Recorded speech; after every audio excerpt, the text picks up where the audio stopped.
Le ministre Barrette, là, il est incapable de ne pas faire de la partisanerie crasse. Il est incapable. Mais, en disant, dans le fond, grosso modo, ce qu'il disait, là, c'est quand tu t'attires des bosses, ben t'en as. T'sais, si tu cherches le trouble, tu vas le trouver. Hey, ce dont on parle, là, c'est du respect de la démocratie, de la voix du peuple. Mme Marois n'a pas volé son élection. C'était le choix du peuple, de un. De deux, les bases, là, les valeurs démocratiques là, qui fondent notre démocratie parlementaire, là, c'est la liberté d'expression, la liberté d'association, la liberté de pouvoir voter, la liberté de pouvoir se présenter à une élection.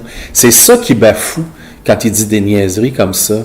Ben moi, au-delà, parce qu'on est habitué au personnage, puis quelles que soient ses excuses, au-delà de ça, moi, ce que je veux mettre en relief, c'est le silence du premier ministre qui prétend toujours être animé des plus hauts standards éthiques.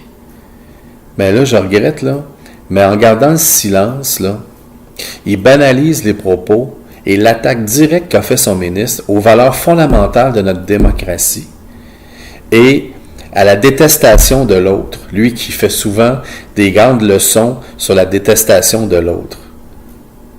Et moi, je pense que le premier ministre vient de nous démontrer qu'il n'est pas à la hauteur de ce qu'on doit attendre d'un chef d'État démocratique.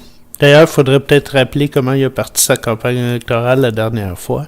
C'est en mentionnant qu'il détestait le Parti québécois puis qu'il détestait Mme Marois. Ce sont, à mon avis, des politiciens qui ne sont pas à la hauteur de ce qu'on attend des représentants du peuple et de ce qu'on appelle des hommes ou des femmes d'État. D'ailleurs, Québec solidaire est sorti pour dénoncer les propos de M. Barrette, soit dit en passant. Juste finir avec ça. Tous ceux qui gardent le silence actuellement me semblent complices de ce genre d'insinuation.